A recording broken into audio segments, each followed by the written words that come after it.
Hello everyone, हर हर महादेव, जय माँ शिव शक्ति। चलिए आज आपके पार्टनर की करंट फीलिंग देखते हैं। फ़िलहाल की क्या करंट फीलिंग है उनकी। आपके हस्बैंड हैं, पार्टनर हैं, जो भी हैं, जिस तरह के कार्ड आए हैं, रीडिंग आई है, उससे पता लगता है कि अभी आप नो कांटेक्ट में हो।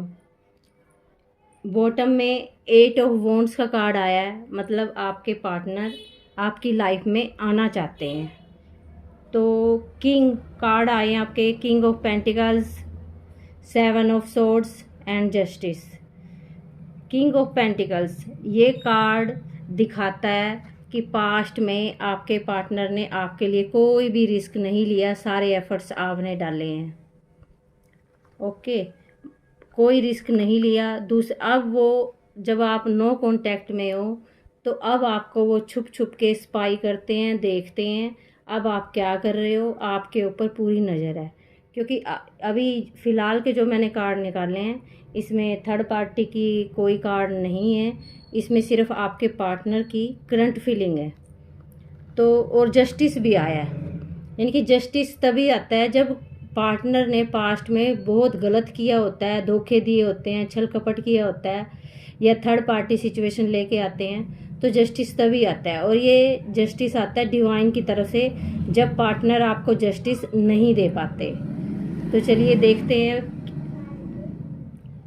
किंग ऑफ पेंटिकल्स को कि ये जो एनर्जी है वो बता रही है कि आपके पार्टनर ने अपने करियर की तरफ पास्ट में ध्यान दिया है, अपनी थर्ड पार्टी की तरफ ध्यान दिया है, लेकिन आपकी कोई भी अहमियत उनकी ज़िंदगी में नहीं थी। उनको पता था कि आप, क्योंकि जो एक कार्ड यहाँ पे इनोसेंस का आया है, क्लैरिफाई किया है, तो इनोसेंस का भी कार्ड आया है, यानी कि पास्ट में आप बहुत ज़्यादा भावुक इंसान थे, इनोसेंस थे, और इस वजह से उनको पता था कि वो बस एक बार सॉरी बोलेंगे या कुछ भी बोलेंगे तो आप बहुत जल्दी उनकी लाइफ में दोबारा फिर वापस आ जाओगे। तो ये किंग ऑफ पेंटिकल्स बताता है कि उन्होंने उस टाइम कोई रिस्क नहीं लिया, उनका ध्यान ही पैसे की ग्रोथ, पैसे की तरफ था, अपनी ग्रोथ पे था, थर्ड पार्टी सिचुएशन जो मर्जी था, लेकिन आपकी तरफ नहीं था। बस आपको अपनी मर्जी से उन्होंने फ़ोन करना, अपनी मर्जी से टाइम देना। किंग ऑफ पेंटिकल्स को क्लैरिफाई किया है स्लोइंग टाइम, स्लोइंग डाउन। ठीक है, इस कार्ड ने ओशो जैन टैरो कार्ड से निकाले हैं मैंने, तो मतलब किंग ऑफ पेंटिकल्स को क्लैरिफाई किया है स्लोइंग डाउन। तो इसका मतलब साफ ये है कि आपके पार्टनर ने बस छोटे छोटे बहुत दिनों बाद एक्शन लिए हैं आपके लिए, और अब भी फ़िलहाल उनकी यही एनर्जी है, क्योंकि रिस्क नहीं लिया। और उसके नीचे कार्ड भी स्लोइंग डाउन का आया है, मतलब धीरे धीरे वाली एनर्जी। तो मतलब अब भी यदि इतने साल के बाद भी, क्योंकि आपका रिलेशन हो सकता है किसी का 2 साल का, किसी का 3 साल का, किसी 5 साल का, किसी का 4 साल का, यानी कि 10 साल का भी हो सकता है किसी किसी का। तो क्योंकि आप लोग प्यार में इतना ज़्यादा थे कि उनकी सच्चाई आपको दिखाई नहीं दी, उन्होंने जैसा दिखाया आपने वैसा समझा। अब भी आपके पार्टनर स्लोइंग डाउन की सिचुएशन में है, उनको लगता है आप ही आ जाओ भाई।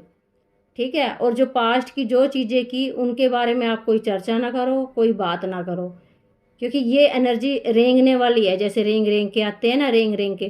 कोई एक्शन नहीं उनकी तरफ से, कोई कुछ नहीं, बस फ़ोन पे मीठी मीठी बातें करना, यानी कि मैनिपुलेट करना तो बहुत अच्छे से आता होगा, तभी आपके इतने साल निकले हैं उनके उनके साथ।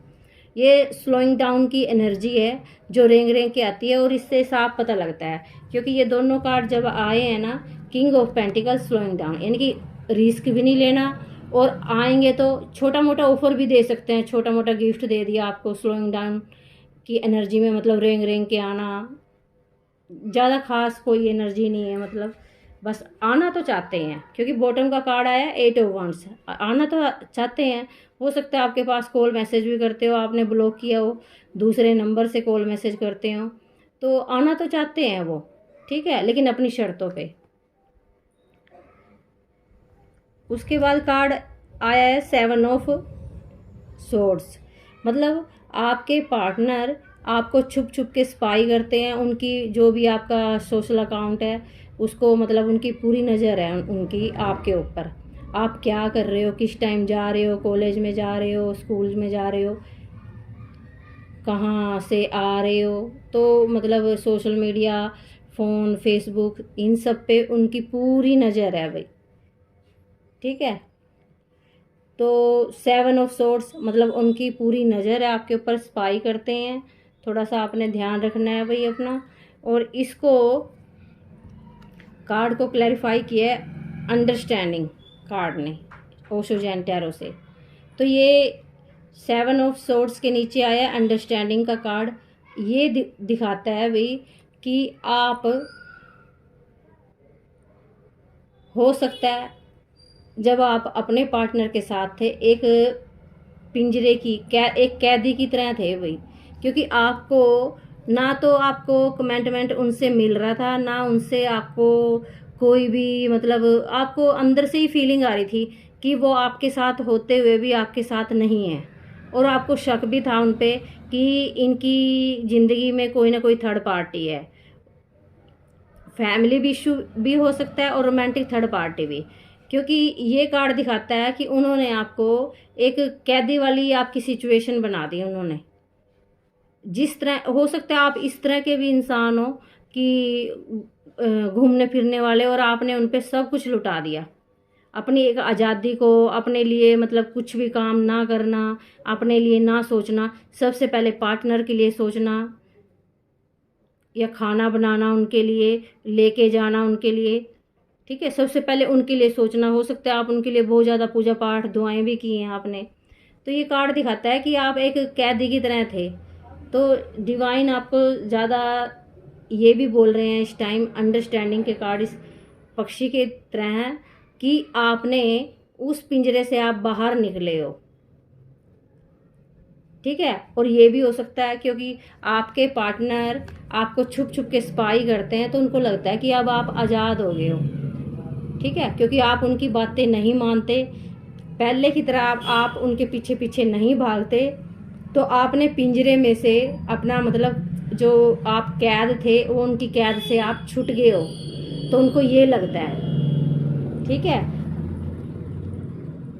और अब अपने ऊपर आपने काम करना है। अंडरस्टैंडिंग का कार्ड ये भी दिखाता है कि आप एक बहुत बड़े, ये लगा लो 3 साल के बाद, 4 साल के बाद, 8 साल के बाद एक पिंजरे से बाहर निकले हो। तो अब हो सकता है आप अपने लिए स्टैंड ले रहे हो, और स्टैंड लेना भी चाहिए आपको। जो पार्टनर ने आपको वैल्यू नहीं दी, ठीक है, पार्टनर ने आपको वैल्यू नहीं दी, तो आपने अपनी वैल्यू को आप समझने लगे हो।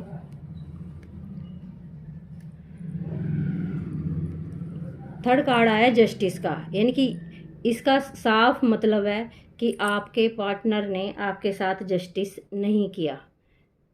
ठीक है, मतलब वो थर्ड पार्टी, फोर्थ पार्टी या मल्टीपल रिलेशन बहुत कुछ लेके आए बीच में। ठीक है, हो सकता है मतलब थर्ड पार्टी के साथ मिले हुए भी हों आपके लिए, और मतलब आपको तो जस्टिस दिया ही नहीं है उन्होंने। आपको तो ऐसे ही समझा है भाई कि जो जैसा उसको बोलूँगा वो वैसा ही करेगी या करेगा।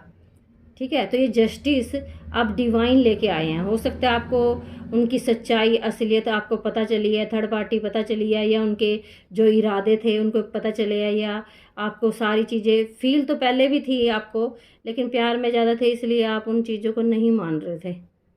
तो लेकिन अब आपने जस्टिस खुद के साथ भी किया है, आपके पार्टनर ने आपके साथ जस्टिस नहीं किया, तो डिवाइन भी जस्टिस लेके आए हैं। हो सकता है उनको सज़ा मिल रही है भी, जस्टिस इसलिए भी सीधा सीधा आया आपके लिए। जस्टिस जस्टिस को क्लैरिफाई किया है इनोसेंस कार्ड ने, इनोसेंस कार्ड ने। ठीक है, तो डिवाइन मतलब बोल रहे हैं आपको कि आपने, डिवाइन तो अब जस्टिस लेके आ गए हैं आपके लिए, लेकिन अब डिवाइन बोल रहे हैं कि आपने, जो आप अपने पार्टनर के साथ रहे, मतलब आपने बहुत बुरे हालात देखे हैं उस टाइम, तो आपने मतलब हो सकता है अब आपका विश्वास उठ गया, दुनिया से भी उठ गया, दूसरों से भी उठ गया। तो लेकिन डिवाइन बोल रहे हैं इनोसेंस, यानी कि आपने जो जिस तरह से आप मासूम पहले थे, मासूम यानी कि इनर चाइल्ड, आपने अपने बच्चे जो आपका बचपना था अंदर का, तो उस बच्चे को मरने नहीं देना है, उस बचपने को मरने नहीं देना है। आपने इनोसेंस तो रखना है, लेकिन लिमिट में। ठीक है। अब आपको हो सकता है पता चल चुका है कि आप पहचान लेते हो इंट्यूशन के ज़रिए कि ये सामने वाला आपके लिए क्या सोच रहा है। तो इनोसेंस का कार्ड ये आया है कि अब आपने उस तरह से इनोसेंस में नहीं रहना। हर किसी के लिए हो सकता है अब आप स्टैंड नहीं लेते, आपको सामने वाले की सिचुएशन का पहले ही पता चल जाता है। तो आपने अपने इनर चाइल्ड को नहीं मरने देना है, लेकिन सामने वाला कैसा इंसान है हो सकता है अब आपको ये भी पता चल चुका है।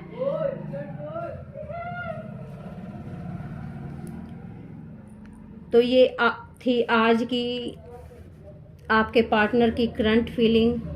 ठीक है, कहीं कहीं थोड़ा सा वर्डिंग की जो गलती हुई है उसके लिए क्षमा चाहती हूँ।